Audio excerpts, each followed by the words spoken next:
दुर्पा बाजूच्या घरचे सगळे माणसं लय आनंदित राहतात ग. सगळे एक जीवाना राहतात बाई. अगं समजा सुनाक्षी सख्या बहिणी सारख्या राहत्यात. सासू जशी त्यांची आई लय जीव लावी ती म्हातारी सुनांना. नाही पण त्या म्हातारीचा स्वभाव पहिल्यापासूनच चांगला आहे बरं का बाई. काही म्हण रंगू पण लय घराचा विचार बाई. समजा एक जीवाना राहत्यात घरामध्ये. अरे काकू संध्याकाळी समधे एकत्र बसत्यात, नोकरीच्या उद्योगाच्या गप्पा गोष्टी करत्यात बापाबरोबर. तो म्हातारा लय हुशार आहे, सगळ्यांना मार्गदर्शन करतो, सगळ्या पोरांना. पोर आहे पण म्हातारीच्या शब्दाच्या बाहेर नाही भाऊ. हा सगळं ऐकतात पोर. हा का कोणतं बी काम सगळ्या जावा बरोबरीनंच करतात. मग वावरातलं काम काय, घरातले सगळे काम बरोबरीनंच करतात. एकमेकावर टपत नाहीत. सगळ्या मिळून काम करतात बाई. बरं बाई त्या जावांचं कोणी कान भरायला गेलं तर त्या जावा ऐकते नाही बाई. कोणाच्या गावात कोणाचंच ऐकते नाही. कोणत्याच बाईचं ऐकत नाहीत त्या. अगं काल जणी गेली होती त्या एका बाई तिच्या जावाकड.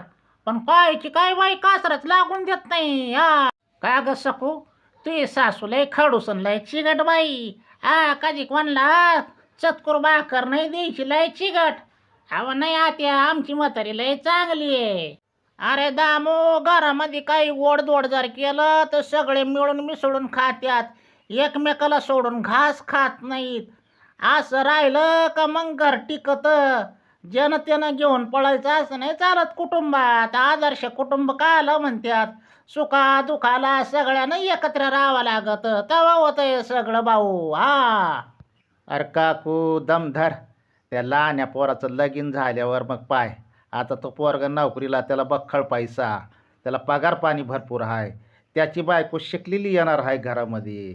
त्या पोरीने एवढ्या मोठ्या कुटुंबात दम धरलं म्हणजे बरं. नाहीतर आता शिकलेल्या पोरी कुठं दम धरत्यात वय.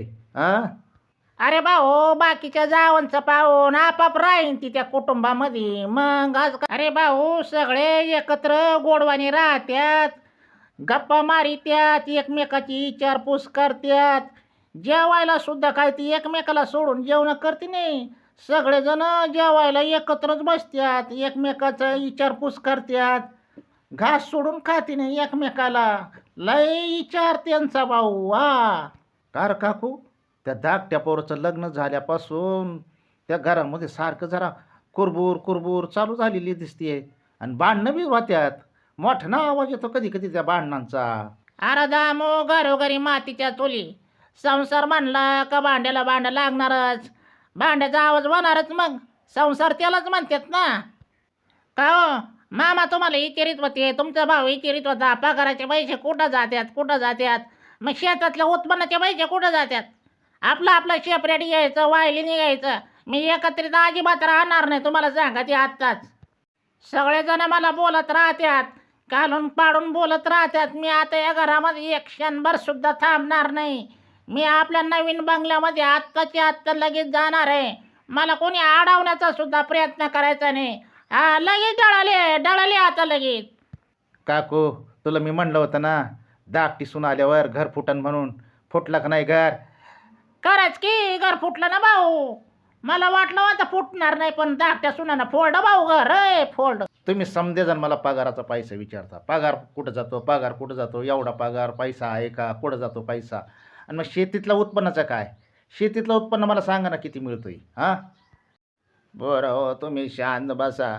मी सांगतो शेतातल्या उत्पन्नाचं. अरे शेतात मेहनतीला आणि पीक उभा करायला जेवढा पैसा खर्च करतो तेवढा सुद्धा निघत नाही. किती काय तोटा त्या शेतीमध्ये. पावसानं असा वल्ला दुष्काळ पडला, काय मिळणार आहे शेतीमध्ये. अहो शेतीची मेहनत करायला, बी भरण घ्यायला, खतं घ्यायला कर्ज काढावं लागतं. आणि पिकं निघाल्यावर ते कर्जसुद्धा फिटत नाही. ते कर्ज उलट वाढत जातं. काय मिळतं सांगा शेतीमध्ये तुम्ही. तात्या आता मला काहीच सांगू नका.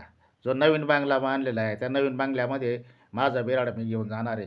माझी बायकोन मी त्या नवीन बांगल्यामध्ये राहू. लगेच डळालो चाललो आता, थांबणार नाही मी. मी थांबायला मोकळा नाही आता. अरे पोरा जाऊ नको, थांब. आता हे आपलं नवीन घर, इथं आपलं राहायचं राजा राणीसारखं. कसं एकदम जकासमध्ये स्वयंपाक करायचा आणि खायचं आणि झोपायचं मस्तपैकी.